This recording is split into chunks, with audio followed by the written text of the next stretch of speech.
Sir, मेरी team बार बार मुझे शिकायत करती है कि काफ़ी सारे लोग कंपनी छोड़ चुके हैं। पार्ट टाइम में काम करके उन्हें रिजल्ट्स नहीं मिलते। अब अगर ऐसे ही चलता रहा तो नए लोग भी ऐसे ही बैठ जाएंगे।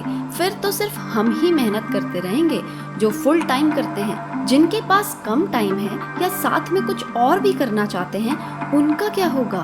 उनको एक सफल डिस्ट्रीब्यूटर कैसे बनाएं? कुछ सालों पहले ये परेशानी मेरे सामने भी आई और यकीन मानो लगभग हर नेटवर्क मार्केटर को ये चैलेंज परेशान जरूर करता है। लेकिन जब भी आप सॉल्यूशंस ढूंढने निकलते हो ना, सॉल्यूशन जरूर मिलता है। सर, अगर ये प्रॉब्लम सॉल्व हो जाए तो काफ़ी सारे लोग एक्टिव रहेंगे। प्लीज़ सर बताइए, आपने क्या किया? देखो, काफ़ी सारी चीज़ें तो हमें सिखाई जाती हैं, लेकिन जब ज़्यादा इन्फॉर्मेशन हमारे दिमाग में भर जाती है तो हम समझ नहीं पाते हैं कि इसका सॉल्यूशन क्या होगा। ये बहुत ही आसान तरीका था। ये मुझे रियलाइज़ हुआ कीथ एंड टॉम की 15 मिनट में अपना नेटवर्क मार्केटिंग बिजनेस कैसे बिल्ड करें, इस बुक को पढ़कर। इसका मतलब सिर्फ 15 मिनट हर दिन देकर ये बिजनेस किया जा सकता है। अरे पहले पूरी बात तो सुनो। ये तो राइटर ने एक्सप्लेन किया है, लेकिन बुक में बताई गई चीजें अगर कोई व्यक्ति फॉलो करे तो धीरे धीरे बड़ा नेटवर्क जरूर बना सकता है। सर, थोड़ा एक्सप्लेन करेंगे, ऐसा क्या है इसमें? कोई व्यक्ति पहले से ही किसी जॉब या बिजनेस में है, उसके सामने सबसे बड़ी प्रॉब्लम आती है टाइम को ऑर्गेनाइज करने की, यानी टाइम मैनेजमेंट की। अब अगर हमारी टीम में कुछ ऐसे लोग हैं तो जाहिर सी बात है ये काम आगे तभी करेंगे जब कम टाइम में उनको रिजल्ट मिलेगा। इसलिए ऑथर बताते हैं कि 15 मिनट हर दिन देकर भी काम अगर किया जाए तो prospecting, listing, new contact, plan, follow up, coaching को टाइम मैनेज करके किया जा सकता है। शुरुआत में ये लोग कम टाइम देंगे, लेकिन जब रिजल्ट्स आएंगे तो ज़्यादा टाइम भी देंगे।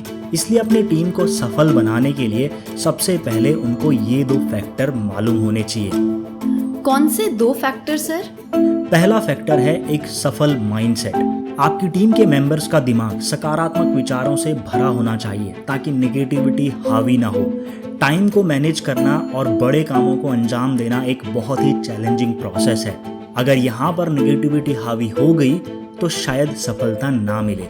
दूसरा फैक्टर है नए कौशल यानी स्किल्स को सीखना। कई लोग नेटवर्क मार्केटिंग बिजनेस स्टार्ट तो जरूर करते हैं, लेकिन उन स्किल्स को नहीं सीखते जो इसे करने के लिए जरूरी है। इसका मतलब है कि किसी न किसी तरीके से टीम मेंबर्स का टाइम वेस्ट ना करके उनकी एनर्जी और टाइम इन नई स्किल्स को सीखने में लगानी पड़ेगी, क्योंकि किसी चीज की चाहत का होना ही काफी नहीं है, उसके लायक स्किल्स भी होनी चाहिए। उम्मीद और दिखावे से परिणाम नहीं मिलते, इसलिए इन स्किल्स को सीखना होगा। फॉर एग्जाम्पल, कैसे हम अपना मैसेज प्रोस्पेक्ट के दिल और दिमाग तक पहुंचा सकते हैं। टीम अच्छी तरह से ग्रो नहीं कर पाएगी अगर आपके पास ये 2 चीजें नहीं है।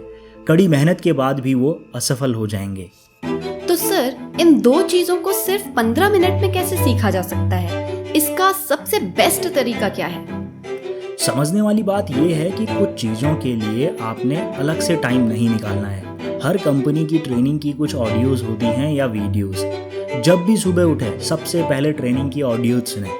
ध्यान रहे वीडियोज़ देखने ना बैठ जाएं। सुबह सुबह रनिंग करते वक्त, ब्रश करते वक्त, तैयार होते वक्त इन ऑडियोज़ को सुन सकते हैं। इससे हमें इन्विटेशन, प्लान, फॉलोअप की नॉलेज मिलती है। वैसे भी एक्सरसाइज करते वक्त या तैयार होते वक्त या बस से ऑफिस में जाते वक्त और क्या कर सकते हैं। कम टाइम में बड़ा नेटवर्क बनाने की शुरुआत यहाँ से होती है। ये बहुत ही आसान है। शायद तुम्हें भी पता हो कि इधर उधर आने जाने में 1 से 2 घंटे तो कम से कम लग ही जाते हैं, और इसी टाइम में आपकी टीम का एक लीडर तैयार हो रहा है। इसके अलावा कुछ काम हम फालतू के करते हैं, जैसे बिना मतलब फेसबुक चलाना, फालतू वीडियोस देखना, फ़ोन में घंटों बात करना। अपनी टीम को समझाओ कि ये टाइम सीखने में लगाया जा सकता है, इसलिए उनके साथ नई चीज़ें सीखने की प्लानिंग करो। हाँ, ये तो किया जा सकता है, लेकिन इससे तो सिर्फ नॉलेज बढ़ेगी। तो काम कैसे होंगे, जैसे प्रोस्पेक्टिंग, इनविटेशंस? यही तो हमें समझना है। जब हमें नॉलेज होती है तो हम आत्मविश्वास से भर जाते हैं। फिर हम एक कदम आगे बढ़ने के लिए तैयार हो जाते हैं। पहले ऑडियो से हमारा माइंडसेट डेवलप हुआ, अब कोर स्किल डेवलप करने की बारी आती है। अब हमें सीखना है प्रोस्पेक्ट के अंदर विश्वास या भरोसा पैदा करना। अगर प्रोस्पेक्ट आपकी अच्छी बातों पर यकीन नहीं करता है, फिर चाहे कितना ही अच्छा प्लान हो या प्रोडक्ट हो, आपके पास कोई मौका नहीं है उसे क्लोज करने का। सबसे पहले ये सीखना जरूरी है।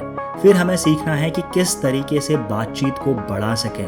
आप हमेशा बिजनेस की बात नहीं कर सकते, क्योंकि आप उन्हें लालची लग सकते हैं, मतलबी लग सकते हैं। इसलिए आपको सीखना होगा कि कैसे आप सोशल बातचीत को, यानी पॉलिटिकल बातचीत या लोकल आसपास में चल रही कुछ भी घटना को एक बिजनेस वाली बातचीत में तब्दील कर सकें। इसे बोलते हैं आर्ट ऑफ कन्वर्सेशन, ताकि आप लोगों को प्लान की वीडियो या ऑनलाइन मीटिंग के लिए इनवाइट कर सकें। इसके बाद सबसे ज़रूरी चीज़ सीखने की बारी आती है, यानी क्लोजिंग की स्किल्स। ये स्किल ना तो स्कूल्स में सिखाई जाती है, ना ही पेरेंट्स सिखाते हैं, जो आम बात है।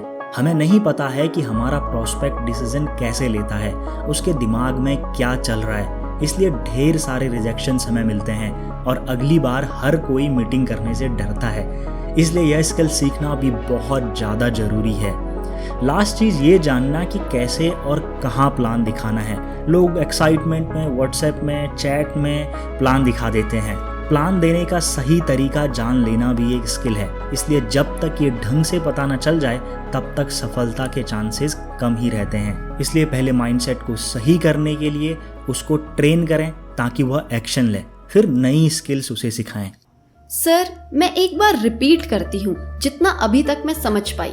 अगर कोई मेंबर एक्शन ही नहीं ले रहा है, यानी प्रोडक्ट खरीदे और बस बैठ गया, तो उसको माइंडसेट सही करने की ट्रेनिंग दी जानी चाहिए, जो उसके व्यक्तित्व को विकसित करे, वो भी उसके कामों को नुकसान पहुंचाए बिना, यानी फालतू टाइम में। ऐसा करने से वो बेहतर करने के लिए एक्शन लेंगे। और दूसरा, यदि कोई मेंबर काम कर रहा है और रिजल्ट नहीं आ रहे हैं, तब उसे hardcore selling skill, prospecting skill की ट्रेनिंग दी जानी चाहिए, क्योंकि वो एक्शन ले रहा है। लेकिन स्किल्स ना होने की वजह से वो फेल हो सकता है, जिस कारण काफी सारे मेंबर इनएक्टिव हो जाते हैं, क्योंकि हार्ड वर्क करके भी उनको निराशा ही हाथ लगती है। बिल्कुल सही समझे तुम। यही तरीका फॉलो करके टीम मेंबर्स को नेटवर्क मार्केटिंग छोड़ने से बचाया जा सकता है। दोस्तों, आपको क्या लगता है, क्यों टीम जुड़ने के बाद टूट जाती है और बैठ जाती है? कमेंट करके कुछ कारण जरूर बताइए, ताकि बाकी लोगों को भी पता चल सके। आशा करते हैं कि आपको हमारी ये वीडियो पसंद आई होगी। अगर आपको भी सीखना है सोशल मीडिया से प्रोस्पेक्टिंग करना, तो हमारी ट्रेनिंग से इस स्किल को सीख सकते हैं। दिए गए व्हाट्सएप नंबर पर मैसेज करके जानकारी प्राप्त कर सकते हैं। चैनल को जरूर सब्सक्राइब कीजिए, बेल आइकन भी दबाइए, क्योंकि ऐसी कुछ वीडियोस आने वाली हैं जो आपकी टीम को मदद पहुंचाएंगी। We will see you guys in the next video. Thank you so much for watching.